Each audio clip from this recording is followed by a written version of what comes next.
Ok. Bonjour tout le monde. Bonjour. Allez, on se donne encore une petite minute avant de commencer. On va se présenter en attendant, Guillaume. Donc moi, je m'appelle Thomas. Je suis le cofondateur de Boril. Boril, on est une agence en data marketing. Et voilà, aujourd'hui, je suis accompagné de Guillaume. Guillaume, je te laisse te présenter rapidement aussi. Bonjour, c'est Guillaume. Du coup, je suis web analyst chez Boril depuis maintenant 2 ans et j'accompagne notre BU Market Automation sur les enjeux tracking et notamment du coup sur Klaviyo. Parfait. Donc, qui de mieux que Guillaume pour parler du sujet d'aujourd'hui. Aujourd'hui, on a dédié ce webinaire à comment maximiser ses revenus Klaviyo grâce au tracking server-side. Alors, let's go, on commence. Du coup, moi, je vais vous faire une très courte présentation de Boril pour que vous compreniez qui on est et pourquoi on vous parle de ce sujet-là aujourd'hui, surtout. Ensuite, Guillaume prendra la main et vous parlera quelles sont les limites aujourd'hui des intégrations natives de Klaviyo. Il nous fera ensuite un rappel des enjeux et du fonctionnement du tracking server-side, qui est aujourd'hui la solution qui va nous permettre d'aller chercher cette performance qu'aujourd'hui on peut ne pas avoir. Il nous expliquera également comment mettre en place un tracking server-side et quels vont être ses impacts concrets donc du tracking server-side sur la performance de Klaviyo. Et à la fin, il vous donnera quelques exemples qu'on a pu mettre en place pour certains clients type Kabaya et NutriPure. Donc très rapidement, nous, Boril, aujourd'hui, on est une équipe de 20 personnes et on a 3 business units qui nous définissent. La première, c'est une BU qu'on va appeler App et Web Analytics. Alors pour faire vite, App et Web Analytics, c'est une BU où on va venir mettre en place du tracking chez nos clients pour envoyer un max de données fiables et robustes vers les différents outils de leur stack digital. Donc ça va être des outils analytics type GA4, ça va être les régies publicitaires type Google, Meta, TikTok, Snapchat et compagnie. Et enfin, les outils de marketing automation et CRM, type Klaviyo, Brevo. Notre deuxième business unit que gère mon associé Eric, c'est une BU qu'on va appeler BI et Data Visualisation. En fait, le rôle de cette BU, ça va être de mettre en place un data warehouse chez nos clients dans lequel on va venir ingérer toutes les données de leur stack digital. Donc, encore une fois, les données des outils analytics, les données des régies publicitaires, les données des régies, des outils de CRM, les données du back-office, etc. Et le but primaire, ça va être de mettre en place des tableaux de bord automatisés qui vont permettre aux différentes équipes métiers de nos clients de travailler au quotidien avec les données dont ils ont besoin. Et enfin, on a une dernière BU, et c'est cette BU-là qui fait qu'aujourd'hui, on vous parle aussi, parce que c'est cette BU qui nous a poussé à faire pas mal de recherches sur justement le fonctionnement du tracking Klaviyo. Mais c'est une BU CRM et Marketing Automation, et avec cette BU, on va accompagner nos clients sur toute leur stratégie de marketing automation avec principalement Klaviyo comme outil, mais également Brevo. Et donc voilà. Et donc, grâce à cette BU, Guillaume, lui, a beaucoup travaillé sur tous les enjeux de tracking liés à Klaviyo et à Brevo, d'où justement le webinaire du jour. Sans plus attendre, Guillaume, je te laisse reprendre la main avec quelles sont les limites aujourd'hui qu'on va pouvoir avoir avec les intégrations natives de Klaviyo et pourquoi c'est pertinent de mettre en place un tracking server-side. Merci Thomas. Du coup, effectivement, je vais commencer par évoquer un peu le fonctionnement des intégrations natives, puisque l'enjeu c'est de comprendre principalement comment ça fonctionne et à quoi ça sert, et puis ensuite voir les potentielles limites qu'on va avoir avec ce genre d'intégration. Alors, je vais commencer par le basique, on va dire, c'est à quoi servent les événements aujourd'hui qu'on rencontre avec l'intégration native et de quel type ils sont. Donc d'abord, on a identifié, on va dire, 2 types d'événements et on verra pourquoi c'est important juste après. On a 2 événements. Donc les premiers sont des événements qu'on va considérer comme transactionnels, c'est-à-dire les achats, les acheminements, la livraison, ce genre de choses. Et d'autre part, du coup, les événements comportementaux. Donc on va appeler on-site au sens où c'est lié à une interaction sur le site web. On va voir que les enjeux sont pas tout à fait les mêmes entre les 2 types d'événements. Donc là, j'ai donné un exemple, la vue de page produit, la vue d'une page tout court, ou l'ajout au panier d'un produit, par exemple. Ensuite, pour ceux qui ne le savent peut-être pas, en tout cas, aujourd'hui, à quoi servent ces événements ? Eh bien, ces événements, ils servent principalement à créer des scénarios d'automatisation marketing, comme là, j'ai cité des exemples, l'abandon de navigation, ou encore l'abandon de panier, par exemple. Donc l'enjeu, c'est de pouvoir collecter ces événements et en fonction des événements que réalise tel ou tel utilisateur, on va pouvoir déclencher du coup des scénarios. Et donc, ensuite, évidemment, Klaviyo sera en mesure d'identifier, d'associer ces revenus générés pour chacun de ces scénarios. Il y a une condition sine qua non pour que tout ça puisse fonctionner, c'est le fait de pouvoir effectivement identifier un utilisateur, notamment donc sur la partie on-site. On va vouloir identifier un utilisateur par le biais soit de son email, soit d'un identifiant unique. Alors, je n'entrerai pas dans le détail de l'identifiant unique, mais globalement, l'email, c'est la clé principale pour identifier sur un site web les événements d'un utilisateur sur Klaviyo. Du coup, maintenant qu'on a compris ça, on va se poser la question de savoir comment ça fonctionne concrètement. Pourquoi je vous parlais des différentes typologies d'événements? Parce que en fonction de la typologie d'événements, on va avoir plus ou moins d'impact de notre côté. Et nous, ce qui va nous intéresser, du coup, au-delà des événements transactionnels, c'est, alors, pour la faire courte sur les événements transactionnels, en réalité, c'est que ces événements, une partie des événements Klaviyo peuvent être synchronisés avec votre CMS. Donc, en l'occurrence, Shopify, PrestaShop, Magento, et il y en a d'autres d'ailleurs. Donc, on parlait des achats, des acheminements, de la livraison, etc. Ce sont des événements qui peuvent être directement synchronisés depuis votre back-office Shopify. Donc, globalement, c'est des intégrations qui fonctionnent très bien à ce niveau-là. Et la deuxième partie des événements qui vont forcément nous intéresser, c'est des événements dits comportementaux, comme la vue d'une page produit, etc., qui vont, pour le coup, elles, être envoyées par Klaviyo depuis votre site web. Et donc là, on va se rendre compte, donc ça sera dans les inconvénients, mais on va se rendre compte que ce type d'intégration va avoir des limites. Donc les avantages, forcément, on doit en parler. C'est d'abord le fait que c'est extrêmement simple, globalement. Ça peut dépendre un peu des CMS. Globalement, et je parle ici de Shopify ou PrestaShop, par exemple, on a la possibilité d'activer ces intégrations natives de façon très rapide, en quelques clics. Donc ça, c'est forcément un avantage considérable. On a aussi un suivi, comme on l'a dit, d'événements e-commerce assez précis, notamment sur l'achat, sur le transactionnel, sur l'achat, puisqu'on a une synchronisation avec notre back-office Shopify, PrestaShop, etc. Et puis, pour les événements de ces intégrations, on a aussi des synchronisations qui peuvent se réaliser. Donc, on est capable de récupérer à peu près 90 jours d'événements et de synchronisation de profil sur ces événements avec ces intégrations natives. Ça a des avantages intéressants. Évidemment, ça n'a pas que des avantages. Les inconvénients, si je peux en citer quelques-uns, d'abord, c'est que ces événements comportementaux sur le site, donc la vue de page produit par exemple, vont avoir des restrictions, comme un tracking client-side classique. Donc, tous ces éléments-là, on va les reprendre juste après dans la présentation, ne vous inquiétez pas, mais c'est pour évoquer le point. Et puis ensuite, effectivement, l'autre point négatif, c'est le fait qu'on ait un certain nombre d'événements assez limités au final. C'est-à-dire qu'on ne va pas pouvoir envoyer d'événements vraiment personnalisés, donc on est limité par rapport à ça. Et enfin, eh bien, c'est le manque de contrôle sur les paramètres envoyés. Alors quand je dis paramètres, je peux prendre l'exemple d'une page produit, par exemple. Une page produit peut avoir un product ID et un variant. Et il se trouve qu'avec l'intégration Shopify, par exemple, on n'est pas capable de remonter avec l'intégration native un variant ID. Du coup, ça peut avoir potentiellement des impacts sur les scénarios qu'on veut utiliser. Maintenant qu'on a évoqué ces points sur le fonctionnement des intégrations natives, on va évoquer les enjeux du tracking server-side. Avant d'évoquer les enjeux du tracking server-side, j'aimerais juste faire un petit point assez simple sur le fonctionnement technique d'un tracking aujourd'hui. Quels sont les enjeux du tracking aujourd'hui? Pour la faire plus courte. L'enjeu majeur des cookies aujourd'hui dans le tracking, les cookies sont un enjeu majeur dans le tracking aujourd'hui. Un cookie, pour ceux qui sont moins familiers avec le sujet, c'est simplement un fichier texte qui va être déposé sur votre navigateur au moment où vous naviguez sur votre site web, sur un site web quel qu'il soit d'ailleurs. Et donc, c'est grâce à ce fichier texte, à ce cookie, qu'on va être en mesure de suivre l'utilisateur et de suivre les événements qu'il réalise dans le temps.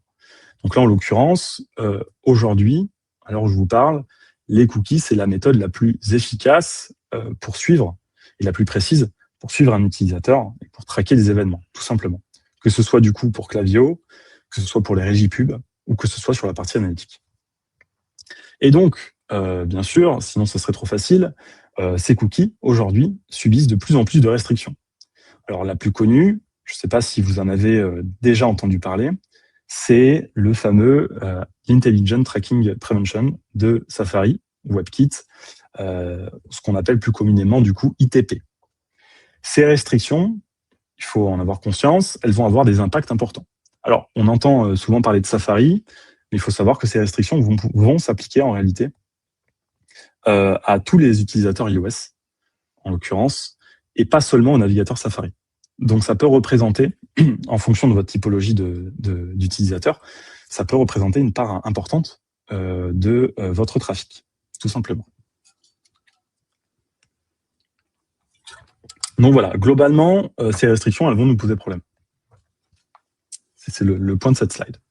Donc maintenant qu'on a évoqué les cookies, qu'on a évoqué que c'était l'enjeu principal, on va chercher à comprendre concrètement, avec des use cases plutôt clairs, pourquoi on a un problème avec le tracking client-side, donc le tracking des intégrations, notamment des intégrations natives. Je vous ai donné ici, je vous ai mis en avant 3 cas concrets. Le premier cas concret, du coup, c'est un utilisateur qui proviendrait du coup d'une campagne Google Ads, qui serait donc sur Safari par exemple, et qui arriverait sur un site web. Aujourd'hui, si j'arrive sur une campagne, je prends l'exemple de Google Ads, mais ça peut être une autre régie, peu importe, avec des UTM dans l'URL, l'ITP, donc Safari, va limiter la durée des cookies. Donc aujourd'hui, elle limite les cookies à 24 heures. 24 heures, il faut savoir que du coup, en temps normal, un cookie est déposé sur Google Chrome, par exemple, sur 13 mois. Donc, globalement, ça va être le cas sur les régimes, et du coup, ça va concerner en fait également Klaviyo. Il faut savoir que quand on arrive sur un site web, on va avoir des restrictions de 24 heures. Tous ces cookies vont disparaître. Donc, si je prends l'exemple de Klaviyo, on va devoir à nouveau, on en parlera tout à l'heure, on va devoir à nouveau identifier un utilisateur puisque nous n'avons plus la trace de l'utilisateur au bout de 24 heures. Et c'est la même chose pour les identifiants publicitaires, c'est toujours bien de le noter, sur n'importe quelle régie. Aujourd'hui, les régies fonctionnent avec un identifiant publicitaire. Cet identifiant, au bout de 24 heures, dans ce cas-là, disparaît. Donc, en réalité, on n'a plus de trace de l'interaction de l'utilisateur avec votre campagne. C'est important de le noter. Et c'est le même sujet avec la partie analytique. L'autre sujet, du coup, un autre exemple, c'est depuis un iPhone, du coup, je fais une recherche sur Google d'une marque e-commerce, et en arrivant sur le site, on aura exactement les mêmes restrictions, même bien que je sois sur Google Chrome, avec, pour le coup, ici, 7 jours de limitation. Donc 7 jours, ça reste toujours très très peu comparé aux 13 mois qu'on peut avoir sur Google Chrome dans un autre cadre. Et enfin, l'utilisation d'adblocker. On entend parler souvent, d'ailleurs. Et concrètement, aujourd'hui, avec un adblocker, je vais visiter, par exemple, une page produit de votre site web. Eh bien, malgré le fait que je visite cette page produit et qu'on aimerait envoyer des événements à Klaviyo, on ne va pas pouvoir le faire puisque aucune donnée ne sera envoyée à Klaviyo à ce moment-là. Donc voilà, donc concrètement, pour résumer, les cookies, c'est ce qui va servir à identifier un utilisateur, à envoyer de la donnée à Klaviyo, à la partie analytique, à la partie aussi ads. Et tous ces identifiants vont disparaître de façon prématurée, vont s'évaporer sur 24 heures ou 7 jours, alors qu'on aimerait les avoir comme à l'accoutumée sur 13 mois. C'est ça le réel problème du tracking client-side aujourd'hui. Du coup, maintenant qu'on a évoqué les problèmes, il faut chercher à comprendre quelles sont les solutions apportées au server-side et pourquoi on va pouvoir contourner ces problématiques. Et qu'est-ce que ça va nous apporter concrètement? Donc, le premier point, c'est forcément l'augmentation du volume d'événements grâce à la proxification. Pourquoi? Parce que aujourd'hui, je vous ai donné un exemple ici sur la partie droite. Aujourd'hui, la proxification, c'est un gros mot. Tout le monde ne le comprend pas toujours très bien. Et en réalité, c'est un concept qui est assez simple. Au final, qu'est-ce qu'on cherche à faire avec la proxification? On cherche à modifier le contenu d'une URL. Aujourd'hui, quand on veut envoyer un événement à Klaviyo, par exemple, on va envoyer un événement qui a une URL spécifique et dans laquelle on va avoir le domaine Klaviyo concerné. Ça, c'est le cas d'usage classique, donc quand on n'est pas proxifié.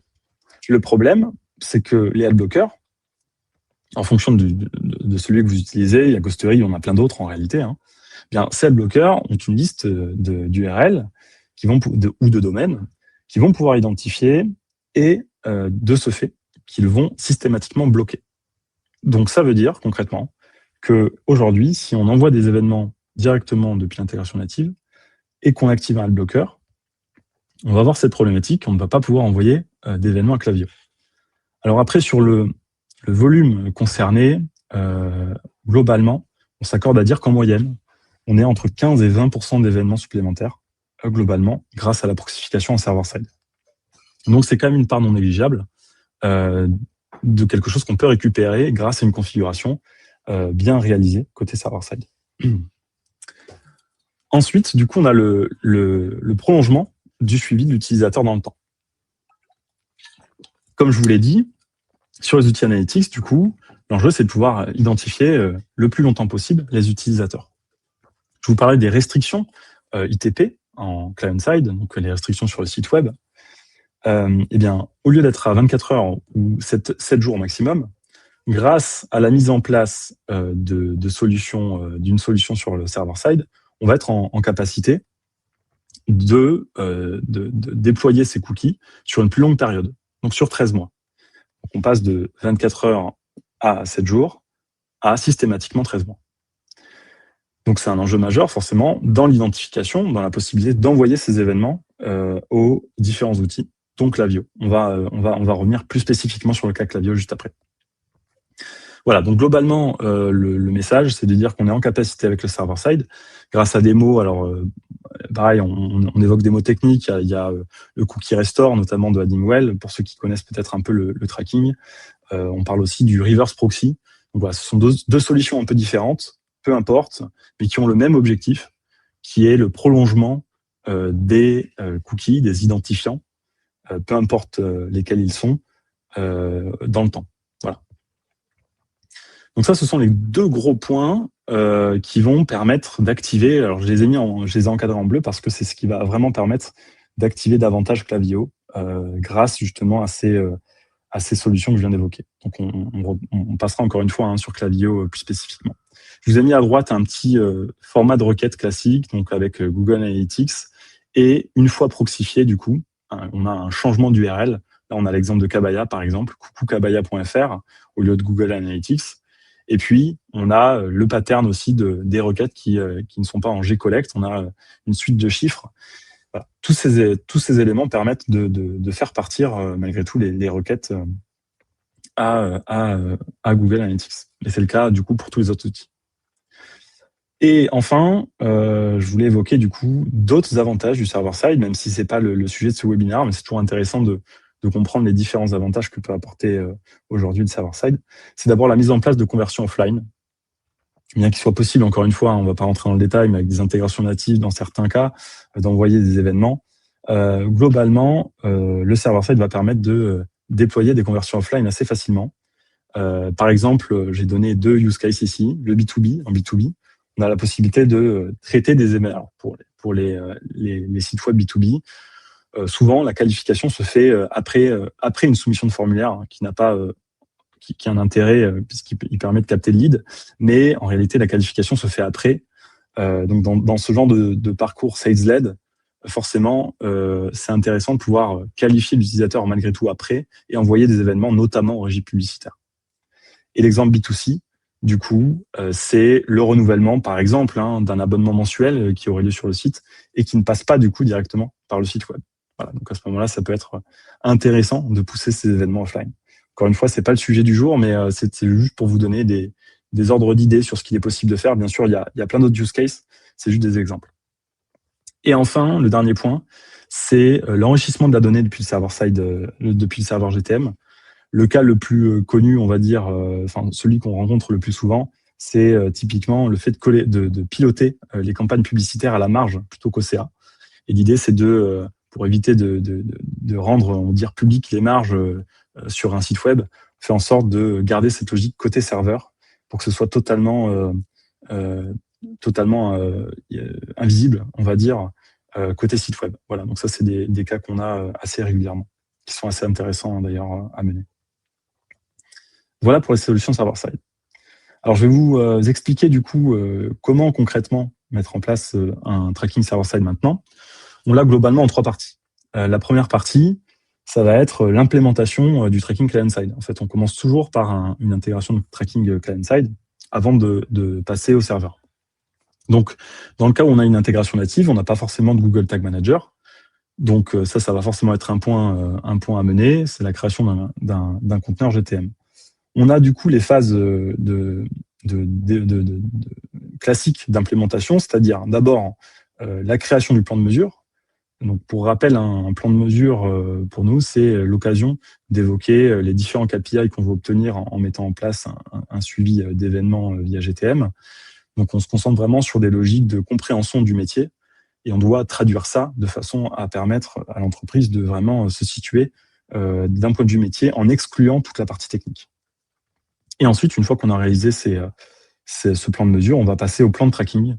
Le plan de tracking, c'est ce qui va permettre de traduire globalement l'ensemble des enjeux tracking à un développeur, tout simplement pour pouvoir intégrer les événements que l'on a choisis à votre site web. Je mets ici, j'évoque aussi ce sujet de data layer. Donc le data layer, c'est juste l'envoi d'événements sur votre site web, hein, pour la faire courte. Donc on parlait des vues de produits, d'ajout panier, c'est ce genre d'événement.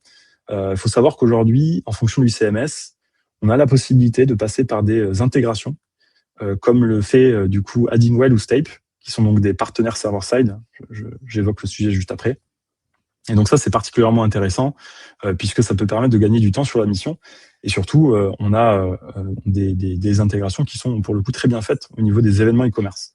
Le seul point d'attention là-dessus, c'est qu'on ne va pas pouvoir développer d'événements spécifiques, custom, avec ces intégrations. Donc, il faudra passer quand même malgré tout par des développeurs si on veut aller encore un peu plus loin.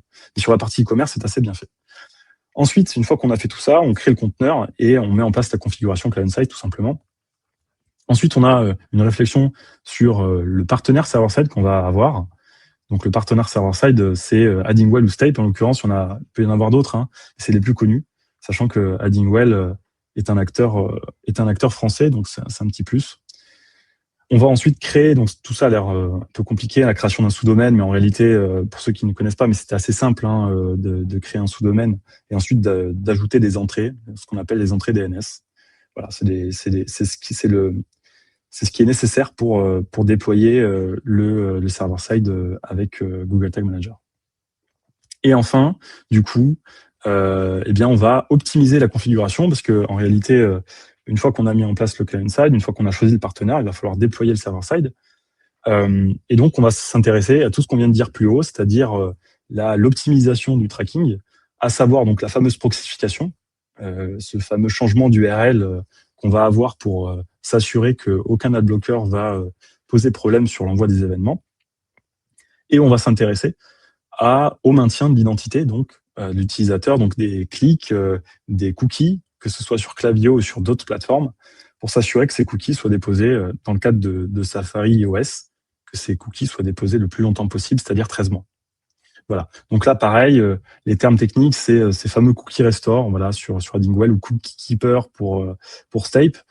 Et l'autre solution envisageable, c'est le reverse proxy. Je rentre pas dans le détail parce que c'est pas l'objectif de ce webinaire encore une fois. Mais voilà, je vous donne le nom technique pour ceux qui connaissent, ça peut un peu les aiguiller. Et enfin, du coup, une fois qu'on a fait tout ça, il faut toujours adapter les logiques de dépôt de cookies. En fait, un tracking server-side, par défaut, il peut être bon, enfin, il peut être plus ou moins bon et plus ou moins optimisé. Donc, c'est pas parce qu'on a du server-side aujourd'hui qu'on a une optimisation parfaite avec le server-side. Donc ça, c'est toujours un point d'attention. Voilà, le server-side, c'est un mot valise, mais au sein d'une configuration de server-side, il faut s'intéresser spécifiquement à ce qui a été fait pour s'assurer qu'elle soit totalement optimale par rapport au problème qu'on vient d'évoquer.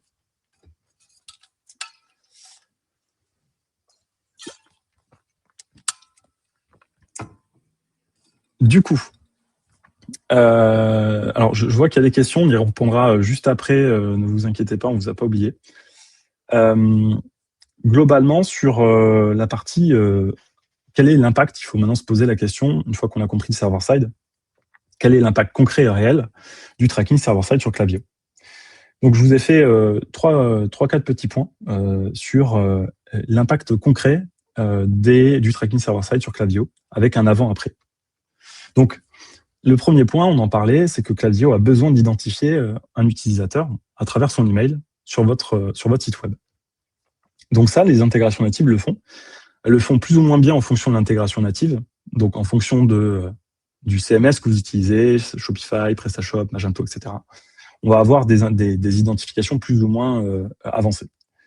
Ce que fait très bien aujourd'hui des intégrations natives, c'est le fait d'identifier un utilisateur lorsque l'utilisateur ajoute un email sur une pop-up Klaviyo, ce qui est logique, hein, ça appartient directement à Klaviyo, donc il est en capacité de l'identifier.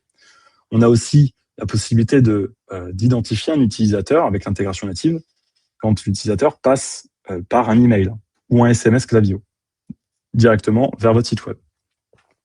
L'intégration native peut aussi, dans certains cas, c'est pour ça que j'ai mentionné ici que ça dépendait de l'intégration, mais dans certains cas, il est capable d'identifier l'utilisateur au moment où il ajoute son mail dans le checkout. Ça, c'est une possibilité, mais pas partout. Shopify le fait, mais d'autres CMS ne le font pas. Et le dernier point, c'est lorsque l'utilisateur se connecte à son compte. Et là, même chose, en fonction des intégrations natives, on sera en mesure de le faire ou non. Donc globalement, on se rend compte que l'intégration native arrive à identifier l'utilisateur à travers l'email de l'utilisateur sur un site web, mais on voit que d'une part, elle n'est pas toujours cohérente, c'est-à-dire que ça va dépendre de l'intégration native, elle n'est pas systématique, là sur les quatre données que je vous ai données ici, et puis elle est imparfaite. Et c'est là où le server-side intervient, puisque le server-side va permettre d'améliorer sensiblement l'identification d'un utilisateur. Alors, je vous ai donné quelques cas pratiques. Alors déjà, la connexion à un compte, elle ne va pas ici dépendre de l'intégration. Nous, on sera toujours en mesure d'identifier un utilisateur avec son email pour Klaviyo, du coup, dès que l'utilisateur est connecté à son compte. Ça, c'est systématique. On est aussi capable, par exemple, d'identifier un utilisateur Klaviyo à travers un formulaire de newsletter. Je vais donner d'autres exemples ici. On peut avoir aussi un formulaire de webinar, par exemple, avec un outil comme Livestorm. Ça peut bien sûr en être d'autres. Voilà. Tous ces formulaires, en réalité, on va être en capacité, à partir du moment où l'utilisateur a renseigné son email, d'identifier le plus rapidement possible un utilisateur. C'est le cas aussi, du coup, pour un exemple ici de formulaire Typeform. Je pense notamment à NutriPure qui utilise un système de diagnostic, donc qui propose un formulaire à ses utilisateurs. Donc, l'utilisateur remplit un certain nombre d'informations et finit par donner son mail. Et grâce à cet email, on va être en mesure d'envoyer des événements à Klaviyo, très concrètement. Alors que si vous passez par une intégration native, l'intégration native ne sera pas en capacité de le faire. Donc, on voit que sur l'intégration native, sur la partie identification, qui est l'une des parties les plus importantes, pourquoi, encore une fois, je le répète, au cas où si je manquais de clarté, parce que Klaviyo ne peut pas envoyer d'événements aujourd'hui on ne peut pas envoyer d'événements à Klaviyo, si Klaviyo n'est pas en capacité de connaître l'utilisateur par son email. Voilà. Donc c'est pourquoi le tracking server-side a ici un impact direct sur l'implémentation de Klaviyo et se démarque par rapport à l'intégration native. On va voir donc que ce n'est pas le seul point sur lequel le server-side va pouvoir avoir des avantages comparés à l'intégration native. C'est notamment sur le sujet des fameux cookies, ces fichiers qui sont déposés sur votre site web directement.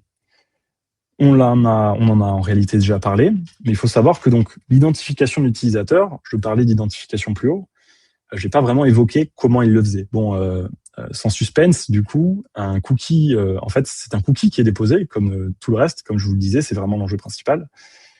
Pour tous ces événements on-site, c'est un cookie qui s'appelle le KLID, qui va être déposé sur votre site web et qui va permettre de stocker l'information d'identification du client. Donc, on prenait le cas de la création de compte ou par exemple le fait qu'un utilisateur se connecte à son compte. Aujourd'hui, quand je me connecte à mon compte, ce fameux cookie va se mettre à jour et va stocker mes informations d'identification. Alors, ce ne sera pas directement l'email, ce sera ce qu'on appelle le KX, mais peu importe. Ce qu'il faut retenir, c'est que ce cookie a stocké l'information d'identification de mon email. Et une fois qu'il l'a fait, il va pouvoir envoyer des événements. Le problème, comme on l'a vu, avec des devices sur Safari et sur iOS, du coup, c'est que ces cookies vont disparaître dans le cadre d'une campagne publicitaire à 24 heures et au maximum dans 7 jours. Et donc, après ce délai, Klaviyo ne sera plus en mesure d'envoyer des événements. Et c'est là où le server-side va pouvoir réagir, très concrètement, puisque le server-side, via les solutions qu'on vient d'évoquer, le reverse proxy, cookie restore, va pouvoir rallonger la durée de vie des cookies sur 13 mois grâce à ces fonctionnalités. Donc, c'est-à-dire que, encore une fois, je ne rentre pas dans le détail technique, mais l'enjeu, là, il est très clair. On passe de on est capable d'envoyer des événements sur 24 heures, 7 jours, versus on est capable d'envoyer des événements sur 13 mois. Alors, bien sûr, si l'utilisateur est amené à se réidentifier au cours d'une nouvelle session, Klaviyo va pouvoir le faire en fonction des événements qu'on a vus plus haut. Mais donc, on voit que c'est limité et on voit qu'on a effectivement des trous dans la raquette avec cette intégration native au niveau des événements comportementaux, on va dire. Ensuite, du coup, on en a aussi un peu parlé, des adblockers. Eh bien, concrètement, quels impacts sur Klaviyo? C'est assez simple. Aujourd'hui, si j'arrive sur le site web avec un adblocker, la transmission d'un événement Klaviyo sur le site ne se fera pas, puisque Klaviyo sera bloqué par les adblockers, les fameuses requêtes, les fameuses URL vont être bloquées. Et donc, la librairie, alors ce qu'on appelle la librairie, c'est ce qui va permettre d'envoyer, c'est un script qui va arriver sur votre site et qui va permettre d'envoyer ces événements à Klaviyo. Donc, cette librairie ne va pas s'activer, on ne sera pas en mesure d'envoyer d'événements. Donc, c'est une perte sèche à ce niveau-là, tout simplement. C'est des événements qu'on n'est pas en capacité de pouvoir envoyer à Klaviyo. On l'a vu, on en parlait de 15-20%, bon, ça peut dépendre, mais globalement, ça peut être un point non négligeable, assez significatif, puisque avec le server-side, encore une fois, on va être en mesure d'être indépendant de la librairie Klaviyo, c'est-à-dire que quand bien même la librairie ne se chargerait pas pour X ou Y raison, ou que ça vienne d'un adblocker ou d'une autre raison, on est en capacité d'envoyer quand même systématiquement des événements, malgré un adblocker, encore une fois, et sans la librairie. Donc, ici, c'est assez intéressant, puisque, encore une fois, on va avoir un volume plus important avec le server-side qu'avec le client-side, à cause de ces... grâce, à cause, on dira comme on veut, mais en tout cas, lié à cette intégration native et à cette problématique de tracking client-side.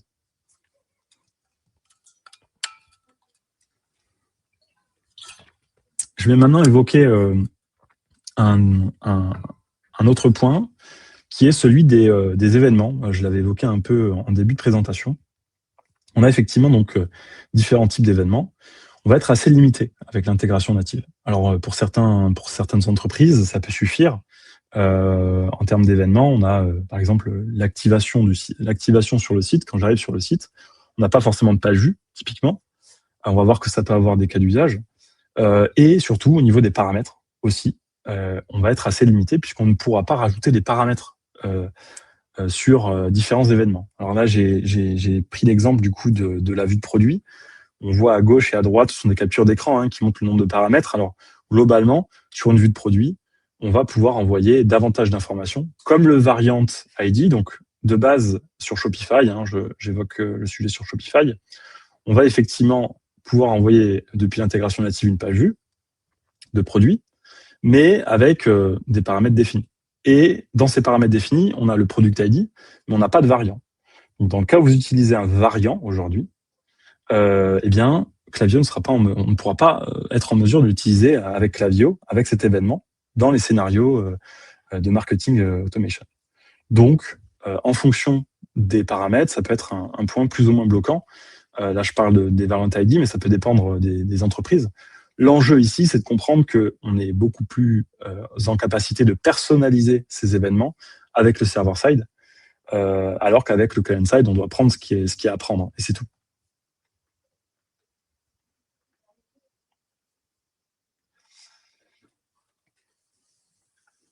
Alors, du coup, maintenant, c'est bien beau d'évoquer effectivement tous les sujets, des impacts, de vous expliquer comment fonctionne le server-side et pourquoi il faudrait, en tout cas, pourquoi il est intéressant de passer par du server-side pour envoyer des événements à Klaviyo. Mais l'enjeu aujourd'hui, c'est d'être assez chirurgical, si je puis dire, en tout cas de démontrer l'impact que peut avoir un tracking server-side versus une intégration native sur des scénarios identifiés. Et pour cela, du coup, bien, on vous partage 2 cas clients.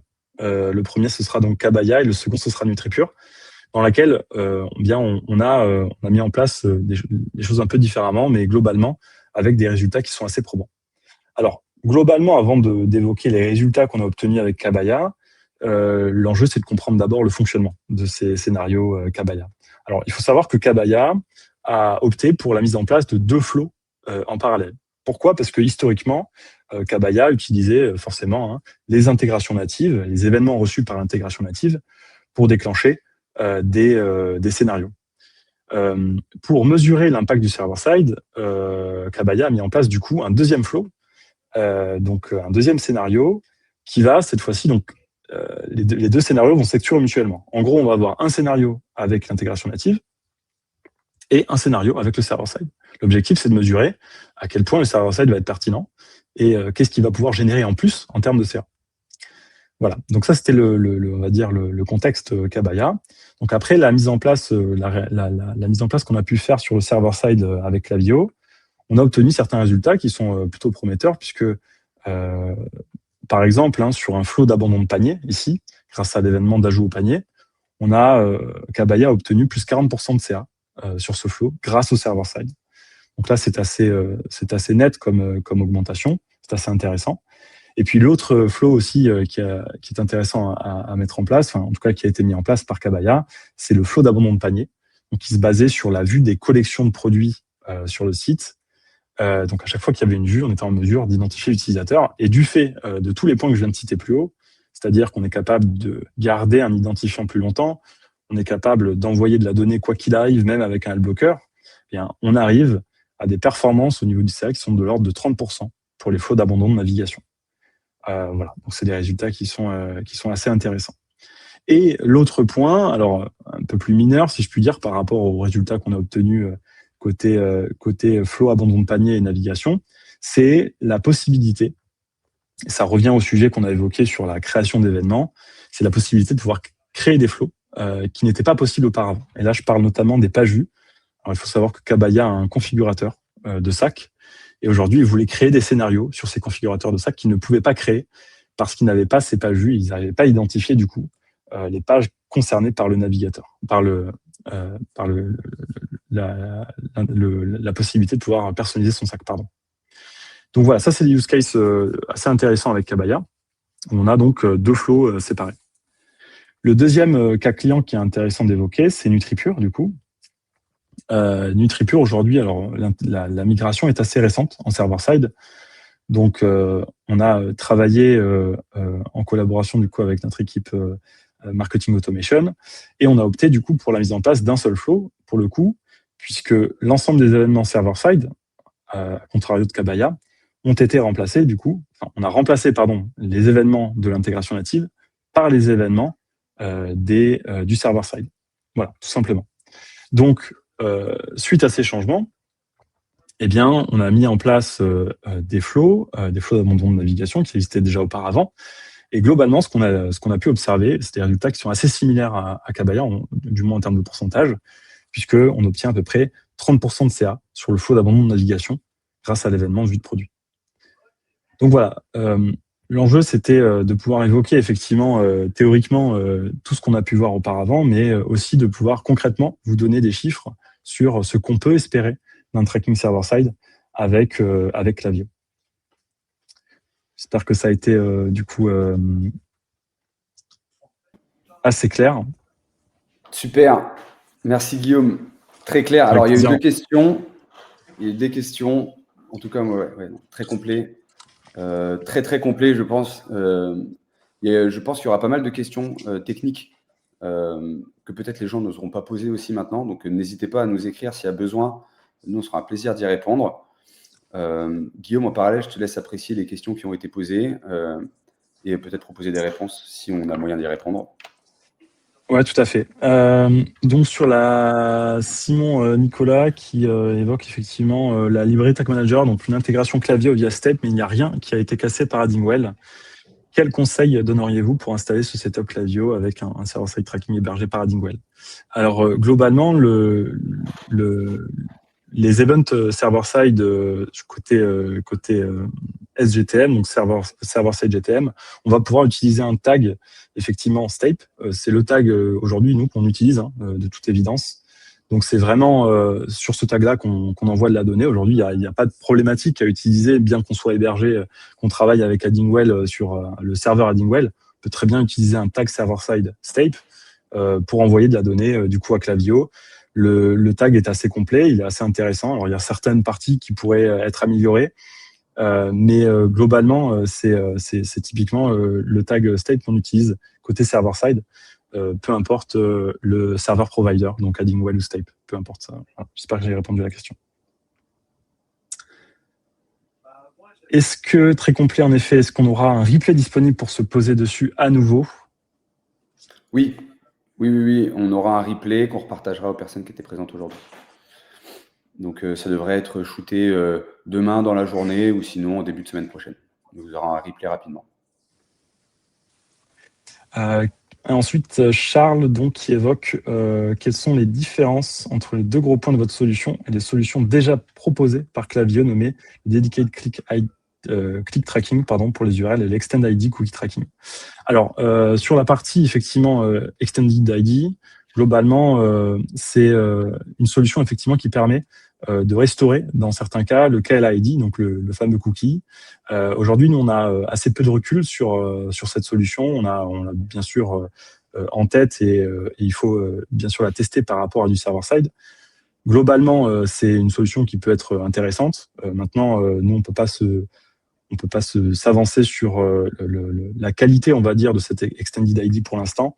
Ça demandera un peu plus de réflexion là-dessus pour vous donner une réponse concrète. Je crois qu'on est dans les temps. Ah, encore une question de Simon.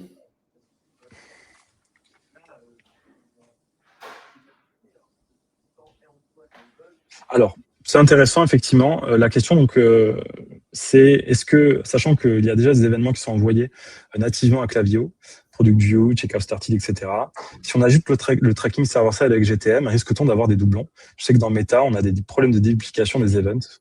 Est-ce que c'est pareil côté Klaviyo? Alors, non, on va pas avoir de problème de doublons, tout simplement parce que les événements ne seront pas nommés pareil. Aujourd'hui, on va avoir vraiment deux événements différents côté Klaviyo. Donc, en l'occurrence, quand on a, et c'est le cas de Kabaya, on a des événements qui sont gérés par l'intégration native. On va tout simplement rajouter une mention server-side aux événements qu'on va envoyer côté server-side. Ce qui fait que, globalement, dans Klaviyo, on va avoir exactement, on n'aura aucun problème de doublons. On saura identifier exactement le volume d'événements des intégrations natives.